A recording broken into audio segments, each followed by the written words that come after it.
publicly traded companies represent a world-changing force that will sweep across the developing world, displacing local industries and replacing jobs with automation.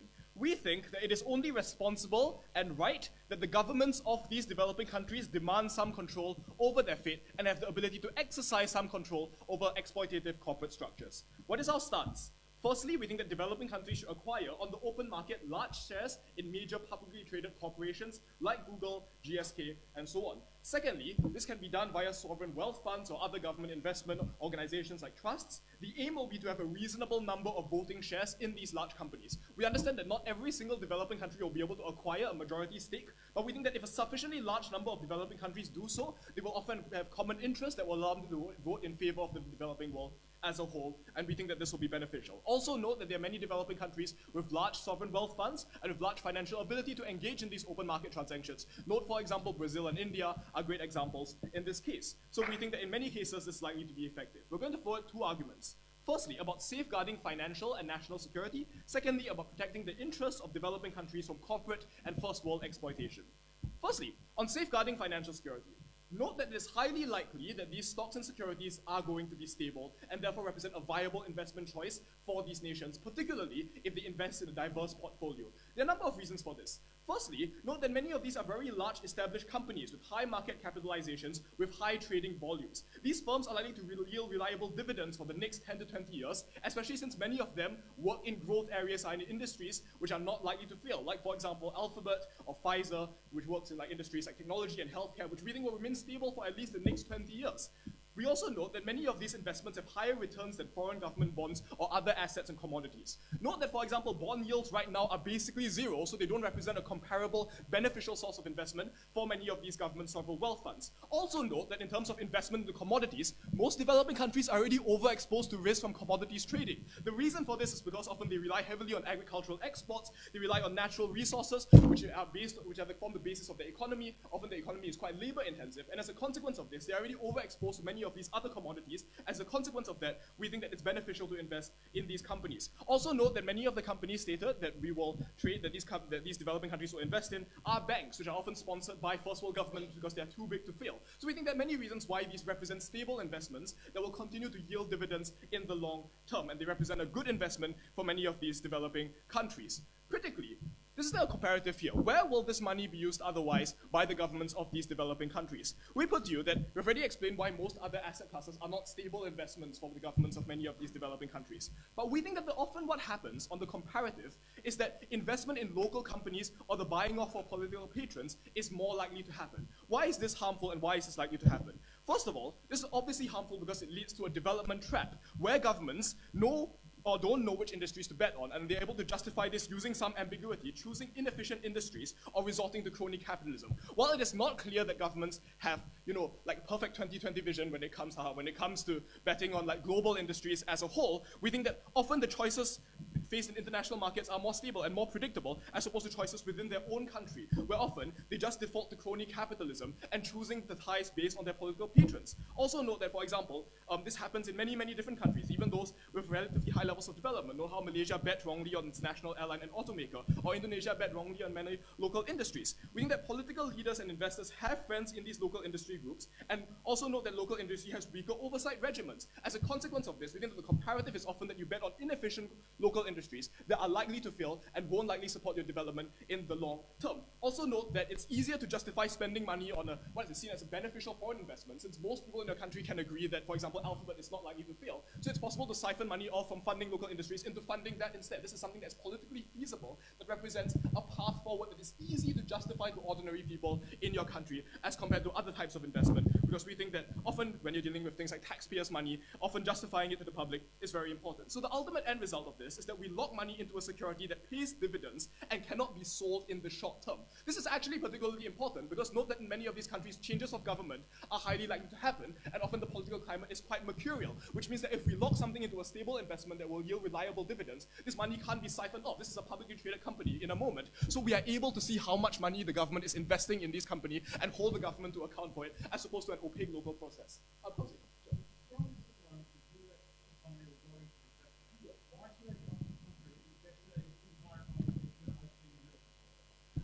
Well, Well, because we think that even if the US economy goes into recession, this will impact the economies of of the developing countries and these local businesses as well. There's no comparatively better investment. And moreover, we don't think that the US economy going into recession will cause all US MNCs to have like their stock prices tank. We think that in the long term, this is still more stable than investing in local industries. Okay, so as a consequence, this money can't be siphoned away, and therefore we prevent future governments from reneging on our economic policy. Secondly, about corporate exploitation. There are a number of mechanisms here. Note that MNCs have been instrumental in entrenching various types of abuse and exploitation in the developing world. Like, for example, Shell forcing miners to use cocaine in Nigeria, Pfizer using monopoly prices on drugs that price poor people out of the market and made them unable to afford these goods. MNCs setting up highly pollutive industries in the third world and dumping waste into rivers that flow downstream into developing countries. We think this is incredibly harmful. Why do we change this in the comparative? Firstly, because we have shareholder rights, so we have voting ability over these companies. Note that even if one individual country doesn't have power, we think that various large developing countries like Brazil have fairly large purchasing power in terms of shares, and moreover, these share certain common interests, like not dumping pollution downriver. As a consequence of that, we think that we have the ability to change the behavior of these companies and increase their corporate social responsibility. Also note that we can threaten to sell their stock and short their stock. As a consequence of this, we have more leverage over the boards of these first world corporations. But note that we also have control over first world countries right now, and perhaps this responds in part to that point of information. Note that these large companies spend a very large amount of money on lobbying the governments of the first world and funding political campaigns. On the comparative, therefore, having them beholden to us, or at least having some rights to, for example, drastically reduce the value of their stock by selling in the short term, actually threatens, or at least gives us some degree of parity in terms of bargaining power with the governments of many of these first world countries, which A, often are lobbied by many of these companies, and B, also in themselves hold stock in many of these companies. So moreover, we know that many of these companies are seen as like a matter of national prestige for countries like the USA, and as a consequence of that, their success or failure is actually highly contingent on, like the success or failure of various governments is highly contingent on how these companies perform. So we at least restore a degree of parity in a manner that otherwise would not be possible between the developed and developing world. We're proud to propose.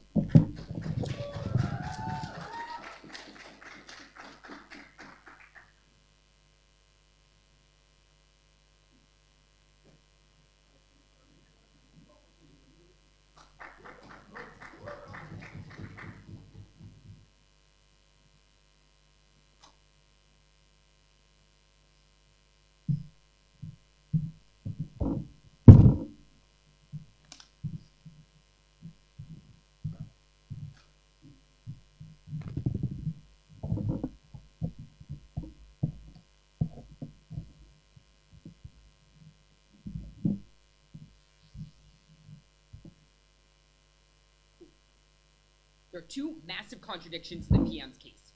Contradiction the first. On the one hand, they say they're buying enormous shares in companies worth hundreds of billions of dollars, which is why they're capable of influencing corporate behavior. On the second hand, they're also going to be totally diversified. The way to get diversification is you have to buy large numbers of uncorrelated companies. Not one, not two, not even 5 or 10. They cannot possibly get large voting shares in $100 billion companies and be diversified. They have to pick undiversification. Secondly, they make a second contradiction when they say governments make terrible decisions in picking companies in order to invest in, but also they're going to be picking amazing foreign companies. To be clear, projecting foreign corporate growth is also as difficult as projecting domestic corporate growth. It might even be more difficult because you don't have core competencies in projecting what are the kind of growth opportunities within that company. Goldman Sachs and other institutional investors get that kind of investment wrong all the time. They cannot possibly say they're terrible at picking domestic choices and that they're going to be literal investment gods at picking foreign one. Their case is riddled with contradictions. They're out of the round. Why do we think this is an absolute money loser and terribly for undermining development? 3 mechanisms for this. Firstly, it's going to be enormously expensive to buy these shares. The value of a stock is the discounted present value of future dividends. That is, if they are going to issue dividends back to shareholders of, say, $100, it is reduced over time. Say, $100 worth today is worth more than, say, $100 tomorrow, so they discount that over the future. Here's the thing. Massive blue chip companies are least likely to be companies that are underpriced because they have enormous amounts of attention placed on them. And like Goldman Sachs, Morgan Stanley, and Bridgewater, that opening government well knows, spends an enormous amount of attention looking at these kinds of things, which means it is very unlikely that they're going to be finding this massive inefficiency of the market that all of Wall Street and the Wall Streets of other countries haven't noticed. This means in order to get any of these benefits, they're literally paying in order they have to pay $100, they get $100 back in discounted present value. It's going to cost them $20 billion to maybe be able to influence Google, which, to be clear, not super sure how Google is oppressing like Nigeria or Malaysia or any of these other countries. But secondly, they're very likely to undermine the governance of these countries for 3 reasons. One, there's political incentives to extract wealth in the countries. For example, they might demand dividends back to shareholders in times of economic growth, might require fire selling assets because they desperately need money before an election campaign to spend on things. To be clear, they even concede this when they say we're going to be massively changing corporate practices to affect things. Other shareholders are aware that they're only buying this company to change their corporate practices. So what do? They fire sell the stock. Oh, it suddenly seems that Malaysia wants to buy this company in order to stop them from engaging in certain practices? Yeah, sell, sell, sell. So as soon as they buy at $100 a stock, the stock value falls to $50. What do? You just lit your money on fire and lost it all overnight. But the fact is, they concede that in the Prime Minister when they say they're massively changing corporate practices. They cannot have their cake and eat it too. This is, in order to get $100 worth of value, they're going to have to spend $200. But thirdly, these companies have certainly become too big to fail and demand a bailout. This is when they say you have influence over these companies. They have influence over you because you just spend $20 billion of developing country of your money that you don't have large amounts of to get it. Here's the thing. The bank owes you $1,000. The bank owes you. The bank owes you $10 billion. You own the bank. They cannot afford you to fail, which means you are very likely, if there's ever a downfall or anything else in the company, you are going to be spending in a shit ton of money in order to bail it out. Why is this a problem? One, you're going to piss off the population. Even honestly, if it wasn't that expensive, you're going to piss them off. They say it's really easy to justify. Everyone knows Google. That's going to make it even harder because one, it's seen as foreign. It is seen as a giveaway to something everyone knows is extraordinarily wealthy. If someone says, I'm going to spend my government money, $20 billion to buy a stake of Google, I'm going to see what a vanity project for my politician. Fuck those guys. I'm going to vote them out of office. Secondly, this is losing enormous amount of money for other internal improvements. We want to characterize a lot of these nations as some of them are cash-strapped generally and need money for debt servicing, infrastructure, etc. But even those that have generally fine on cash are cash-strapped during times of crises. But now their money is locked up in Google, it's locked up in Pfizer, and they cannot access it to engage in the kinds of stimulus measures necessary to get out of financial crisis. This is a god-awful idea. Next, why is this extraordinarily risky? This is directly responsive to what we hear from the Prime Minister. One, blue chip companies are highly correlated with the market, particularly the kind of markets that have contagion effects. That is, they're correlated with the domestic market. So yeah, not every MNC is going to go into the deep red during recessions, but most of them probably are. That is what a recession is, and you're very unlikely to be magically picking the one that isn't. In particular, if you want to invest in assets uncorrelated with the market.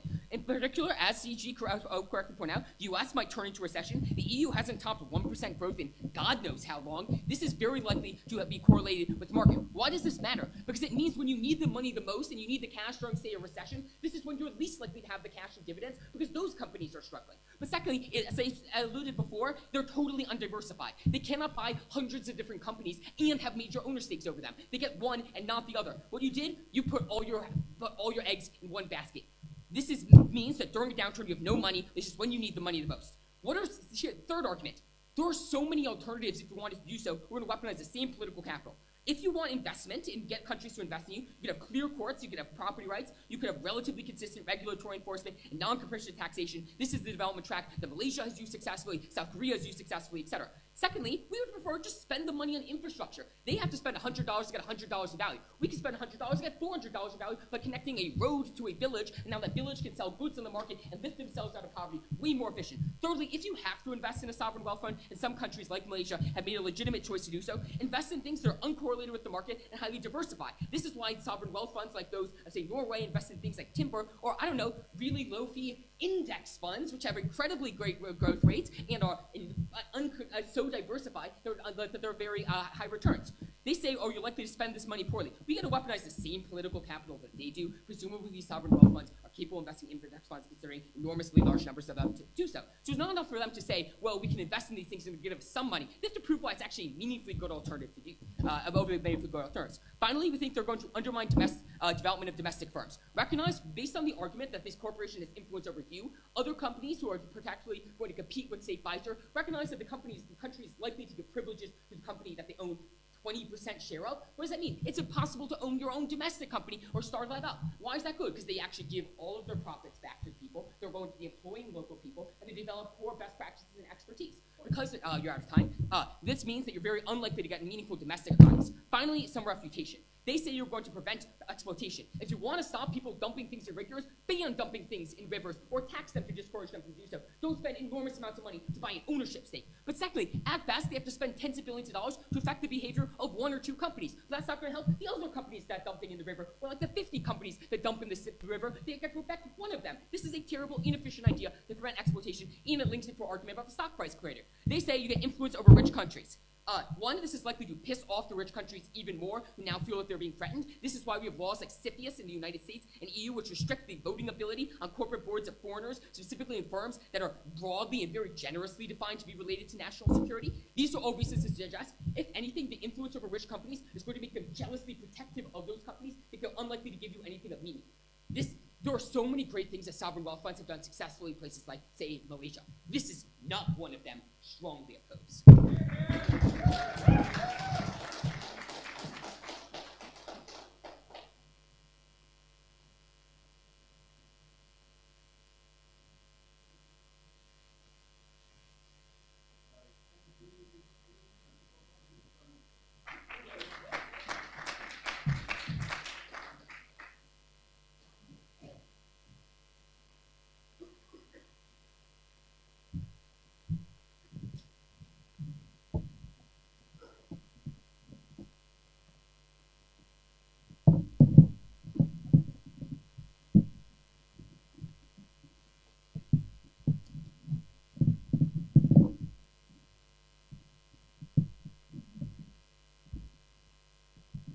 The problem with side opening opposition's arguments about, well, we could just use the political capital to invest in other things, is that there really isn't political capital in developing countries to do this right now. And the reason there is no political capital to do this is because it is such a thing that would take the money away from the reach of corruption, away from the reach of people who would invest it badly in cronyistic companies and give it to companies that are stable and effective and non-corrupt investments.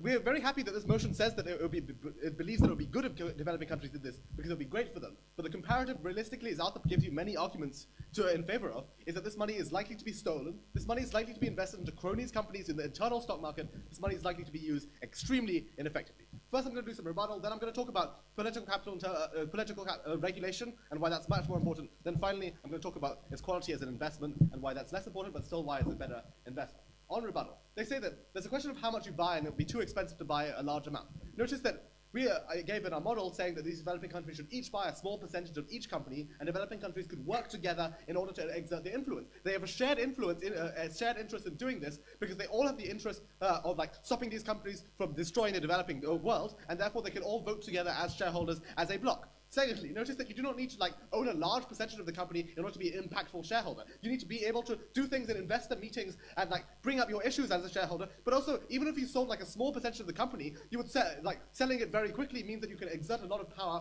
over the company. Therefore, it's not like you need to own 10 or 20% of the company. You can own 1% or a fraction of that, and still have a lot of power there. Finally, they don't respond to Arthur's arguments about corruption and why this money is likely to be invested badly. And notice that if you're investing in tech, for instance, that's a very different correlation with your local industry, which means that's net a really good thing. Then on the rebuttal, which they claim that they're better at investing in local companies. Maybe they know more about local companies, but they can't invest well in them because they're very corrupt locally. So, for instance, the structural mechanisms for this are when you're in local government. And you're deciding whether to invest in it, you probably went to school with or know the people who are running the major companies of your local stock market. So you're probably going to invest in these terrible companies because you know them and therefore want to help your friend do well. Or you're probably also in these cases, many of these local companies are very, very connected with the governments in these countries, which means that they're likely to invest them extremely badly in these local areas. Then also notice that the government's performance is already highly correlated with local companies. We think it's way better for them to invest in international companies. They said the other things that they talk about, like international timber, have the same problems in terms of lack of expertise that they try and talk about, but also notice that it's much harder to invest in international timber or that kind of thing than just invest in large companies. Also, there's no political capital to do this in the status quo. That's why it's great under our side of the house. On political capture, on regulation under our side. Under the status quo, we have no ability to regulate these companies for a number of structural reasons. Firstly, Western governments have the incentives and the control over these developing countries. They can exert this control through things like the IMF, through things like the existence of loans, but also just through their militaries and their active ability to exclude these companies from international markets in terms of trade, all of that kind of thing. Secondly, these large international companies are really powerful. They have hundreds of billions of dollars, therefore it's hard to influence them. Thirdly, they're much harder. They are distant from local companies, and therefore they can control these local companies. Notice that it doesn't matter so much of these local companies' profit margins to I don't know, stop exploiting within these countries, given that like about $1 of your iPhone's cost comes from the very low wages that it charges, and like Apple takes, I don't know, 50% of the cost in profit. It doesn't really matter that much of their profit margins if you can like take away this tiny cost. But it's still a way better investment than we're investing in like other industries, while you can actually exert this influence to a great gain for these countries. Why do these countries have the incentive to use them? Because people in these countries can directly blame the government now, but also people in these countries are really, really angry at the point when these companies are massively jacking up drug prices and stop meaning that everyone in these countries cannot actually pay for the drugs that they want. I think the government does want to end the like exploitation of their financial institutions by banks like JP Morgan. They do want to end the fact that millions of people in their country cannot afford medicine because Pfizer is deciding to do monopoly pricing. They also do want to end the fact that Shell is exploiting their natural resources terribly, and the US government is stopping them from doing that much about it. The only way to end this kind of thing is going actively to the companies to stop that. Analysis from Arthur that was unresponded to, except to say that Google is not so important. Google is not really doing all that exploitation. Well, the massive companies are exploiting them to a very, very large extent. If you want to quibble with one example, that's fine. I think there's a shared interest between developing countries to stop this, because otherwise developing countries feel like they will be picked off one at a time. Why is this so impactful and so important? I think it is more important than how much money the like sovereign wealth fund makes, whether the people in your country have medicine and whether you can stop that from actually being the case, or whether the people in your country are not exploited by large international banks, or whether the people in your country have no exploitative labor conditions because these large industries are deciding to try and squeeze out the maximum amount of profit by just making the conditions in factories absolutely terrible. I think that's way more important than like 1% of returns for your stock market. Then they say that other investors will fire sell this, so it'll be a bad thing. This means that these countries can even just threaten to own stakes in this in order to control the companies, and therefore, like, it will be terrible for companies, which means that these companies have the incentive not to do terrible things for these countries at the point when people invest. Their fire-selling mechanism is a mechanism for our side because it strengthens the ability that we have to control these countries. Then they said that there will be popular anger within these countries. This is patently false, given that these people in these countries love to end high drug prices as well. They also want to destroy the destruction of their local environment, etc. Then finally they say it'll piss off rich countries. Like, I think the rich countries also like their local stock markets getting invested in, but also notice that if we have power within their markets, then we can actually control these countries to the extent of selling them. It doesn't matter whether we piss them off a little bit, given that they already want to destroy these countries. Yes, I'll take closing.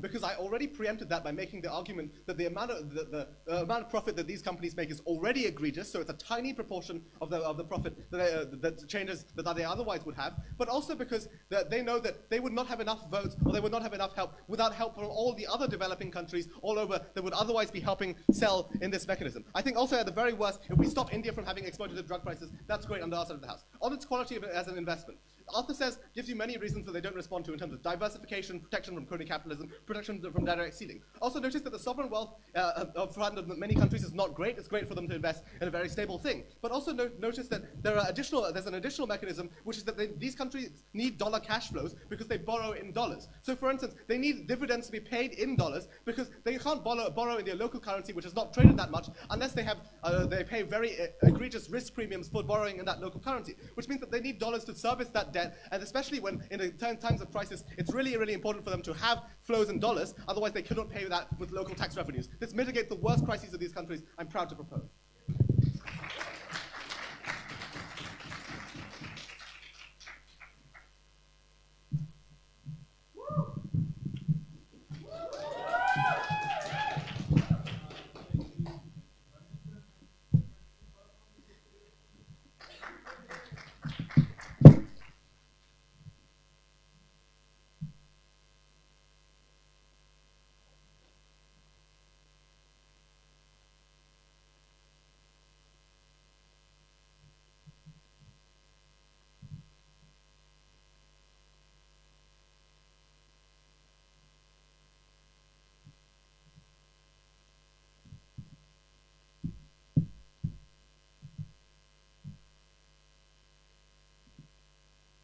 There are two burdens that opening government had to meet to win front half. They did neither. First, they had to prove that this investment will instantly send your economy careening into the toilet. And second of all, they had to prove that even if there are some benefits, that they're not outweighed by the alternative things you could do with your money. I think Will has proven why why they fail to meet both of those burdens. So first, the part of what we give you that's severely undercovered, whether this will just send your economy into the toilet. WUDC tells you three things. First of all, they say that it's really stable and these companies are doing really well, but I think they never engage with the structural analysis WUDC gives you, which is first, these things are really expensive without a lot of expected payoff out of it. The present value, future value thing is just a fact to finance. That is, these companies probably aren't particularly undervalued compared to other things you can invest in. You're probably not getting a lot of money out. They tell you that, but it's really important for them to get their dividends in dollars. Countries get their dividends in dollars all the time by investing in US treasuries. Unclear why they have to invest in companies instead. But I think what they don't really engage with is the thing about undermining governance. Our mechanism here was really simple. If you believe the bulk of their argumentation that you are buying this in order to be effective at changing corporate practices, to the extent that that is true, other investors will notice this and flee instantly because you are changing their corporate practices in a way that reduces your own profits, but also everyone else's profits as well. So to the extent that they are successful in gaining benefits at stopping exploitation, they're also losing all of their money and sending their economy into the toilet and making it so when there is a recession, they have no dividends to rely on because of this.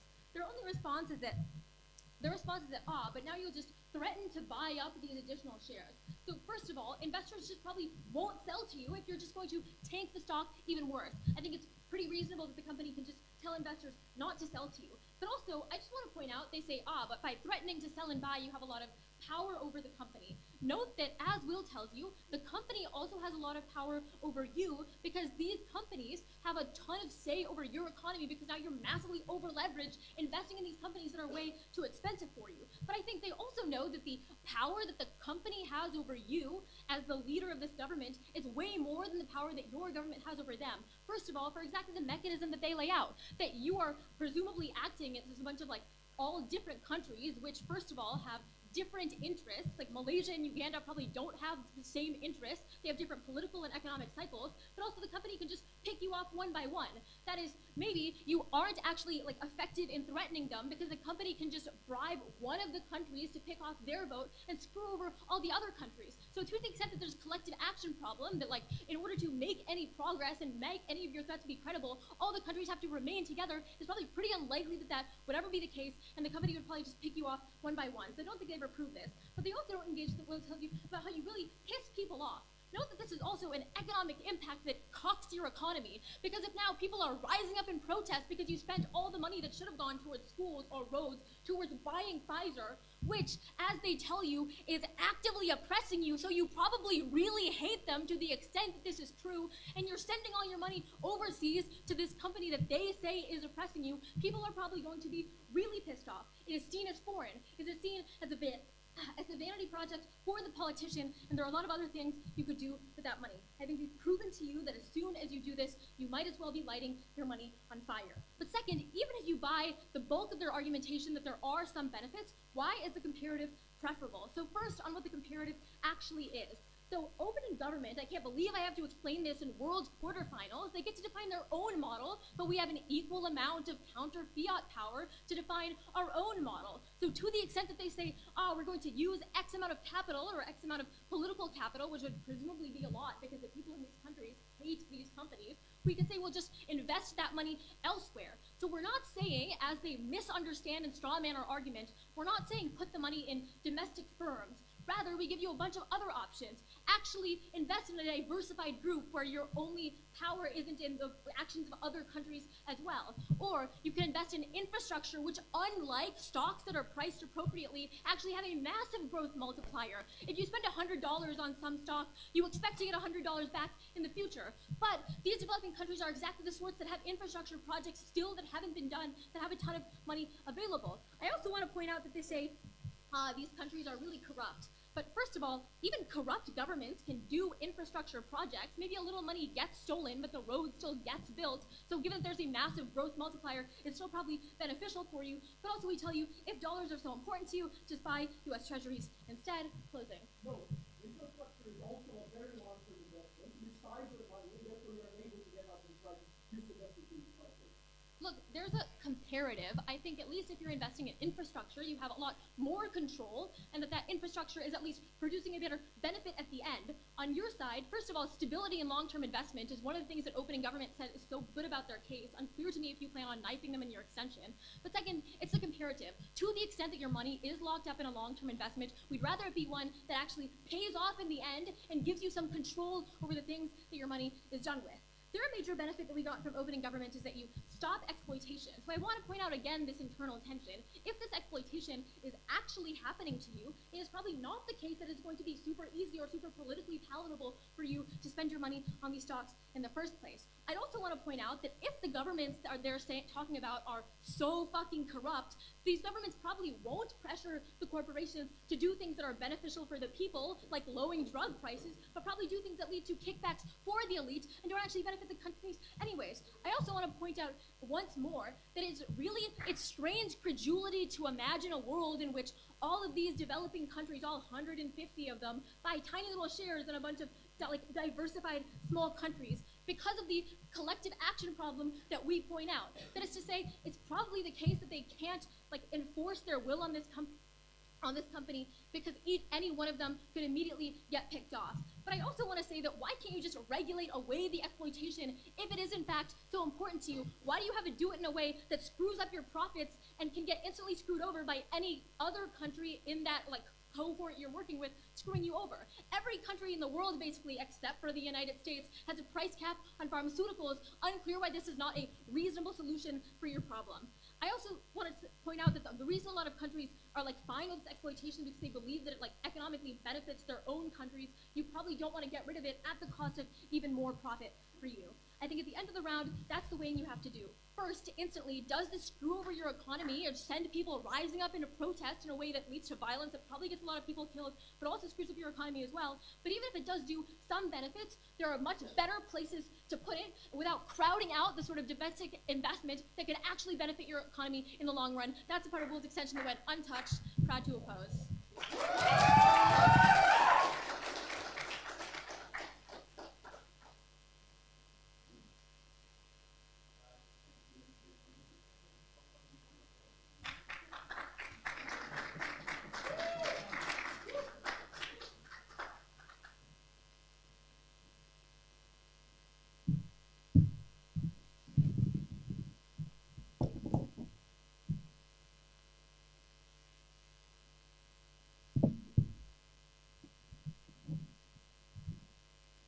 We'll do two things for you in closing government. One is respond to both of the burdens OO puts on OG because we think they are quite correct in pointing out that they were not truly fulfilled. Secondly, we're going to go further than OG in showing how the power of control really functions, mechanize that. That's also going to be a lot of answers to OO in there. So rebuttal is integrated. Let's deal with OO. The first thing they say is, you cannot opt for diversification, right, because you don't have enough money. We didn't say the goal of developing countries here is to gain a share in the world market of multinational corporations. There's usually one corporation which is specifically important to your country based on your geographical location and the one resource you have. So if you're Nigeria, it's probably going to be Shell. If you're Zambia, it's probably a copper extraction company, right? Given the geological diversity, countries are likely to strategically opt for controlling one of these companies in particular. We do not see why it would be prudent for them to try to control more of them. Secondly, on the idea of what happens to stocks when they are bought. They say if people, when these stocks are bought and people see that countries are doing this, they're going to massively sell stocks and dividends gonna fall. Three responses to this. One, they probably won't do this, right? Because these people have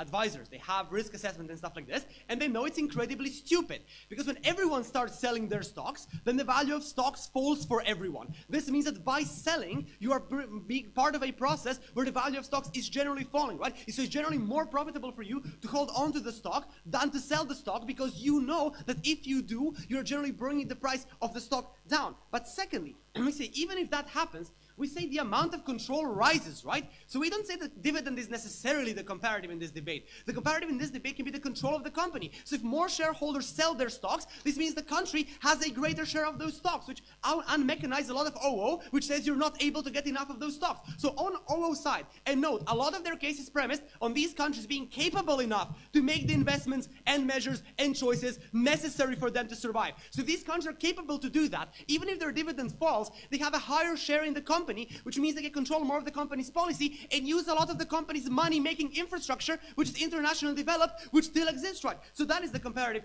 Thirdly, on the idea that other investors are going to leave and you won't have dividends or FDI at the point where you see a country doing this, they won't, because as you said in your case, and that's their premise, countries are going to spend a lot of their resources on buying off the shares of one company. Isn't it other companies know that the country probably cannot buy off their shares as well, which means that their stocks and their infrastructure in the country is more safe. Then when you talk about these measures and alternatives, first of all, we see very often countries are incapable of implementing these measures. So even if they have the money, very often they end up doing things such as pumping incredible amounts of money into one industry and then unintentionally appreciating their currency, leading to stuff like the Dutch disease, linked to their exports being less profitable. We've seen Angola a couple of years ago investing a huge amount of money in urbanizing like areas of their cities and building skyscrapers without realizing their people don't have the purchasing power to buy apartments in those skyscrapers. But even if the countries are capable, we see they're very often locked out of the measures that are necessary because of external conditions imposed for bailout packages, imposed for foreign aid by institutions like the IMF and the WTO. This means that nationalization, appreciating or depreciating your currency based on watching at that point, imposing tariffs, the mechanisms you need for the money, for the measures that opening opposition wants, you are locked out of them because your existence depends on you not implementing these measures, right? And this answers their first burden about the economy going down the drain, because even if their measures are feasible and are rational, countries cannot do them in the status quo. What is the status quo? Corporations get into these countries. They buy up huge shares of the local market in these resources that are strategically important to countries. This means at that point, they can threaten to leave the country with their capital, with their infrastructure. The country is then between a rock and a hard place because it either can't regulate, not just because the IMF mechanism I gave you, but also because of state capture by these companies, right? The money that they have, the fact they're the most profitable industry in the fucking country, the fact that they can lobby, the fact they can pay off government officials, which is a mechanism all of themselves mentioned, means that the company is deciding where infrastructure is going to be built. The company is deciding how much you're going to tax. The company is deciding how much tariffs you're going to impose, meaning that you don't have control over the mechanisms of getting the money that you need for the alternatives that they mentioned on their side of the house. At that point, your only way to gain control is to be able to influence the policy of the company. Because even if you are able to regulate, and you do regulate, despite the conditions of the IMF and the WTO and the Western countries, then you are painted as a big state dictator, then your political risk assessment goes down, your credit rating goes down, you will not get loans, right, because you're a big regulator, right, and investors are not sure when you're going to regulate, when you're going to nationalize, and stuff like this. So companies do not have a choice in the status quo. What are the responses we get? From CEO, we get the idea of, but what happens if we have a recession? A US recession happened in 2008. These companies did not go bankrupt for a number of reasons. One, they can still get loans on the global financial market. Two, they have assets they can sell. Three, they're the most likely to get bailed out. Four, they have contingency funds for these sort of situations, so they're not likely to fail. And this also answers to, if they want countries to engage in the financial market as alternatives, this also answers 4 reasons OG doesn't give you as to why these are the most profitable and stable investments. What we get from OO then is, backlash. Look, backlash doesn't happen in the state. So you have corrupt regimes fighting civil wars, pumping money into their relatives, not building roads, people don't have food, people don't have water, people don't have medicine, but now, when they start imposing this policy, that's the tipping point that's gonna bring them over the edge. Come on. Before I move on to extending, yeah.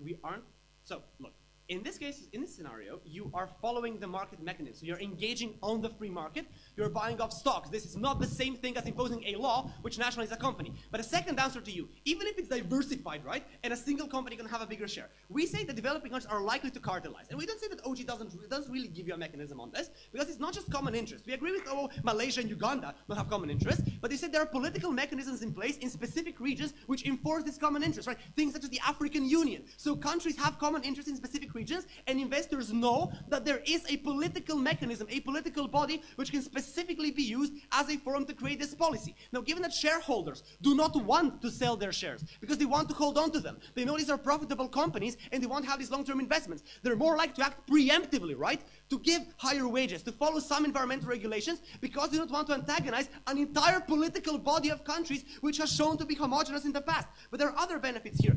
One is, companies need to give quarterly and monthly reports to their shareholders, right? So this means that you're more likely to see the flow of money within the corporation. This means if you bring a lawsuit against the corporation in an arbitration within an FTA or something like that, you have more evidence to prove they screwed you over. If the people of Nigeria, as they have, bring a lawsuit against Shell, then this means that they also have more info to bring their case to court. But finally, companies are required to give out plans to their shareholders. So you have more information on the individual level as to what the company is going to do within your country, which means that within all those framework countries have the capacity to react. You have more information upon which to react. This means the closing government should be through in this debate.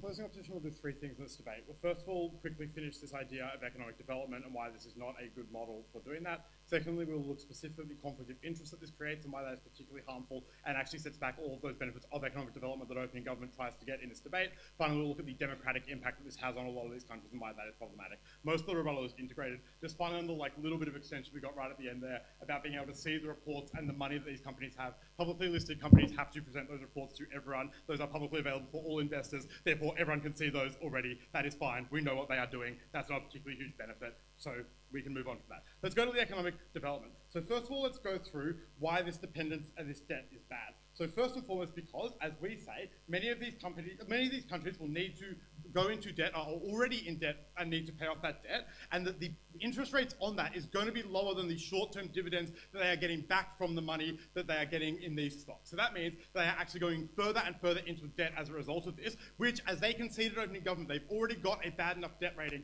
and that is going to be particularly problematic for them and puts them in a worse position. It makes it harder for them to get the money they need. But especially in the case of a financial crisis, what do we get from closing government in response to this, though? They say lots of these companies didn't go bust in the GFC. Few things on this. One of their mechanisms was bailouts. We think that there is less incentive for the US government to give a bailout to a company that is mostly propping up a foreign country, so we think this is going to be one of the first ones that is actually cut and is allowed to fail on their side of the house, which means you've exposed yourself, but you do not get those protections. Secondly, we heard there is an eventual recovery. But if, as opening government says, we are so dependent on this investment income that comes from the dividends, that is still a long time that we have a large amount of money that we could have had before not coming back in the door, so we think that is problematic. But also in that short term, when someone is evaluating our risk rating for getting further credit, which we might need for the cash that is required for something like a stimulus package, and they say that the majority of our government's extra money is currently locked up in shares that they're not sure the companies are necessarily going to recover from, that hurts the interest rates that we are going to get in those places as well, which means that also we aren't able to do the effective stimulus that would get us out of those sorts of things. So given that they are so exposed, this makes them more exposed and means they are unable to get out of that in any meaningful way. Let's now move to the conflict of interest. So first of all, this debate about regulation, because the problem for opening government in this debate is they wanted to both get huge economic development but also massive regulation. The problem is massive regulation is massively uncompetitive and therefore hurts the economic benefits that we get there. So we do not think that they would be able to do that, but it gives them a conflict of interest on that front. We think that this stops them from doing a lot of the things they may have done legislatively. What do we get preemptively from opening government first on this? We say that we can't do it in the status quo because of the US and the IMF, and we get from closing government that we will lose the company in the status quo if we do these sorts of things. All of those same harms exist on both sides and do not change by any meaningful way. On the one of a company leaving the closing government gives us, we probably don't have the power by opening government's model of holding 3% by every single developing country in each company. We don't see why Nicaragua cares about a company leaving from Nigeria or something like that. So they're not going to have the ability to stop that same thing from happening. That is symmetrical, therefore, on both sides. On the US and the IMF, this just shows how dangerous this model is, right? Because now those countries also know that you are in charge of major companies in their economy, which means they've got more incentive to exert that exact influence over you and stop you from doing that sort of regulation. But also now you have the added harm that you would also be tanking your own economy.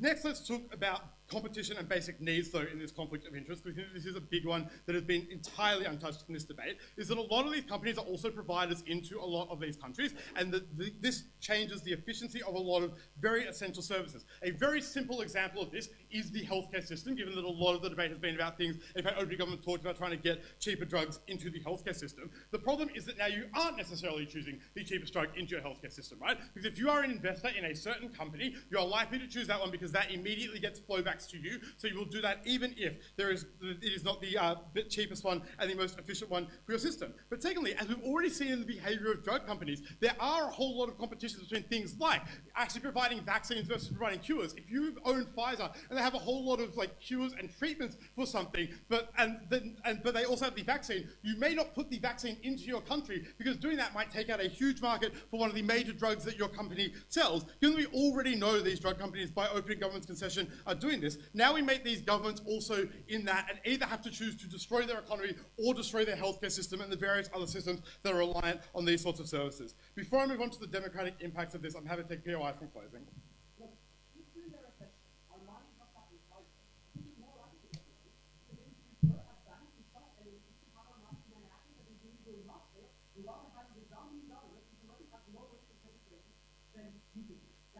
So that assumes they will spend it stupidly. And we've given you lots of reasons why we could still spend it in other ways that are better than the status quo, but not this model, which is worse than the status quo. But the other thing is they probably have less faith in that as a result of this, because the extra mechanism we give, which is now that company is unlikely to get a bailout compared to all the other big drug companies there that are not foreignly owned by all these other countries. So therefore, like, that mechanism may have worked in the last GFC, but it wouldn't work once you enact this model. Let's move on to the democratic impact of this. And first of all, we'll wade into the debate on corruption. So we think that the corruption gets worse on their side because companies are still able to bribe those board reps to get the votes that they want to do these sorts of things. Insofar as they can do that at the moment, we think it becomes less transparent and harder to see. But also because even if this works, this centralizes control in a huge way, unlike all the other forms of development and investment that we could do in this case. Because we take all of these large amounts of money that are in these sovereign wealth funds according to opening government, or that we're just going to have to borrow from various other governments around the world, then we put them into something that just pays more dividends back into that government, and it becomes cyclical there and keeps that government money concentrated there.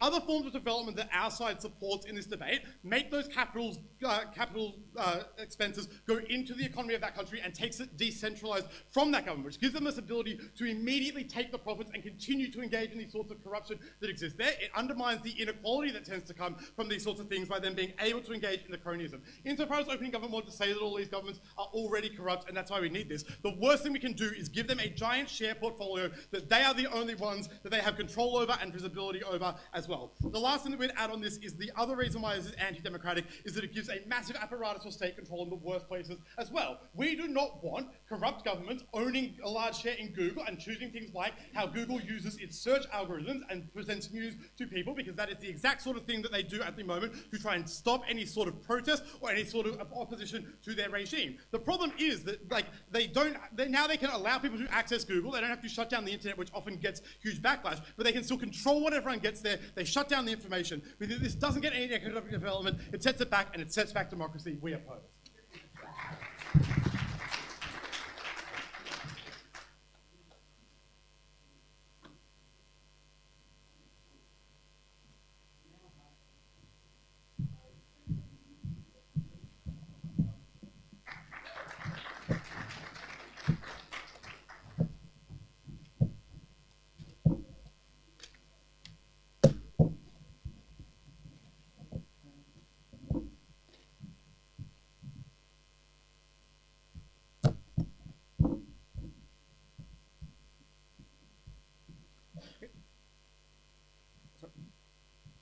Few points of rebuttal on closing opposition and then straight into that. Two things. First of all, closing opposition says that we're going to choose to take subpar products, which are horrible for our people, but they're going to destroy the company. Notice one thing. The MNCs we're talking about have billions and billions and billions of dollars in profits. And even if we force them to take a price that is 10% cheaper, the impact in the end for this specific company is absolutely zero. They're going to lose 1% of the profit, but this means nothing to them. Therefore, we do not have a risk of destroying our entire economy when we do this. What we do is we will likely prioritize our own people, therefore get a bit cheaper medicine. Second point of extraneous rebuttal on the idea of centralized control.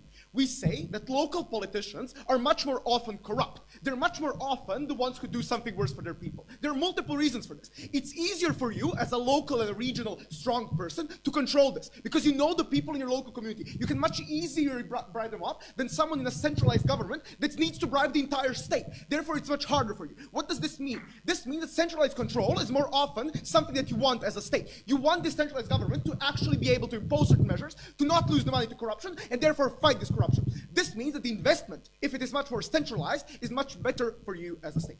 First of all, on the idea of your framework, and this is something that Tim tells you, what this looks like. This looks like you actually being able to name the board members, to name the people who are going to make the decisions, or to name the supervisory board. And this is what Tim talks about in his last minutes of speech, so please do not dismiss it outright.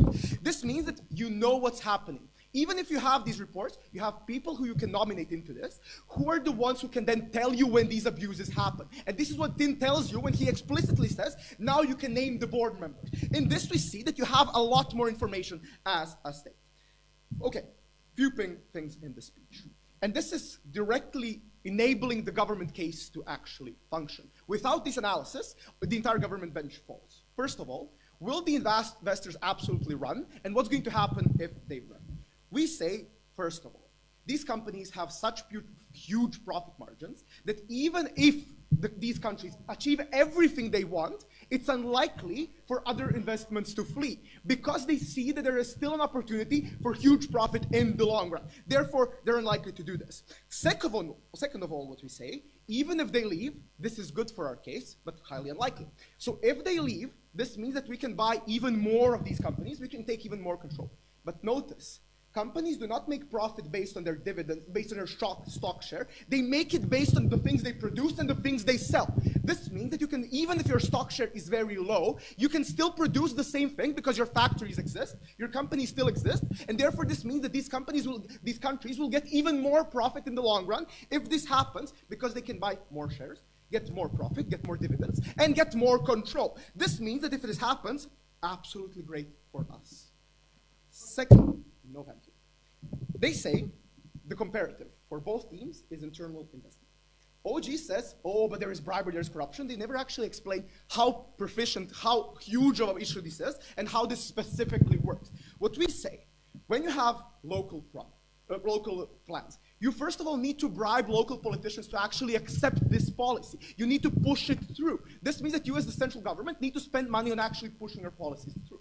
Second of all, when you assign it to local areas, then these local areas and their powerful people in them assign this to their own companies, their own henchmen. This means that the cost of the product is often 10 or 20 times higher than it is because they can simply force the money more and more. This means that you lose a lot of money in the process. This is money you can never lose if you invest into the MNC, because you simply put this money into the MNC, and then you get the dividends back. You cannot lose it on corruption, which means that in the end, you have a lot more. No, thank you. Second of all, people want stupid projects. That's very simple, because people only see their immediate needs. I need a hospital right here, regardless if this is a town of 2,000 people. I want my hospital, regardless if this is profitable in the end. So what does this mean?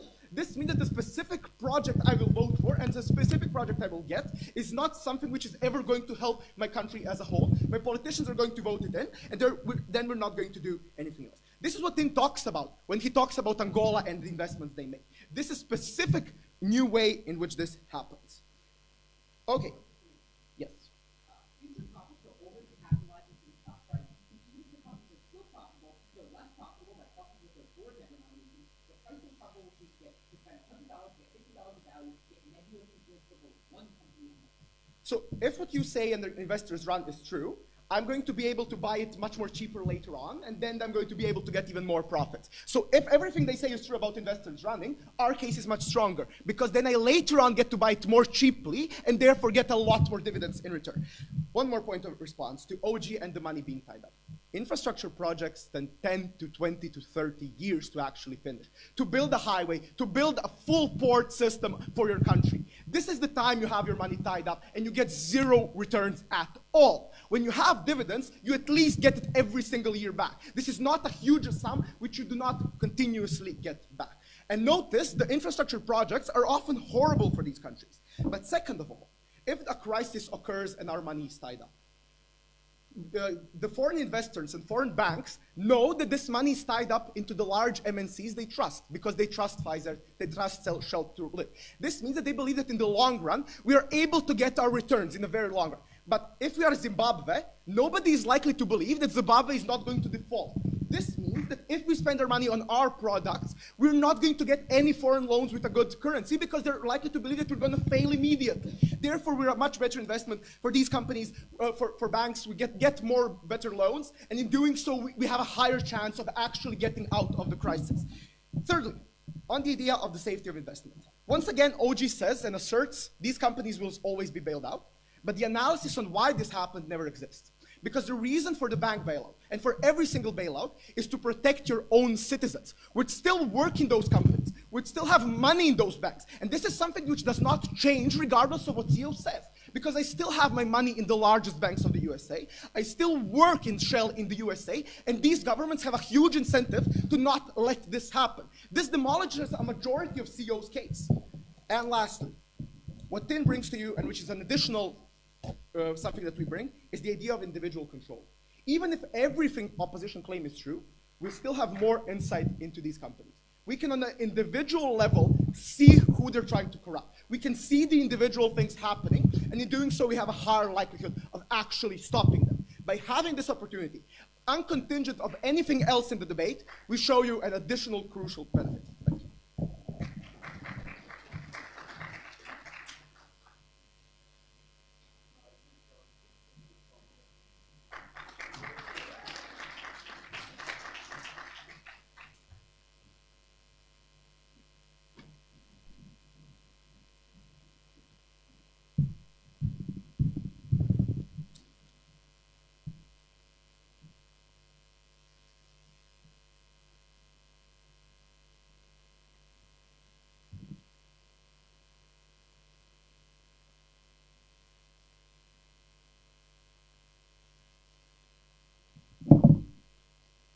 Cool. Can I be heard?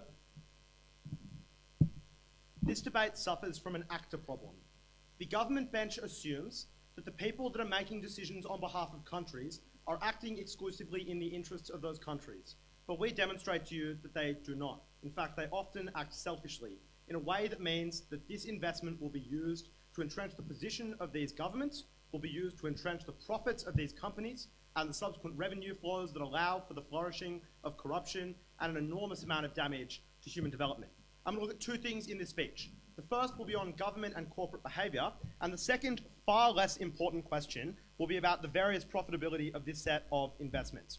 Firstly, opening government begins this important question with two claims. The first is that you want to get this money away from corruption, and the second is that you want to retain control of your country from companies that are going to enter and subsequently have large impacts on the quality of life for people in your country.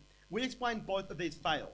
First, because we demystify what an investment is, it is just a cash flow. And insofar as a country has become systematically corrupt, we identify for you that it is extraordinarily simple for those highly valuable dollars to be taken by the bureaucrat whose name is on the account or who's got the finger on the pulse. And the opposition never overcomes this rather simple analysis that the same process of theft would be quite simple. Secondly, we explain that accountability in terms of control of the country from companies is implausible because the companies are capable of still providing bribes to the individuals that are participants in, that are the people that are individually voting. Now, crucially, we also explain that that mechanism is diversified depending on which of the government bench's models you want. If you believe that it is only, as closing government seems to believe, you buy a large stake in a domestically important industry that isn't regionally significant, then you can really work on the one person who is going to be taking a bribe, who's going to be going into that environment and be highly effective for them.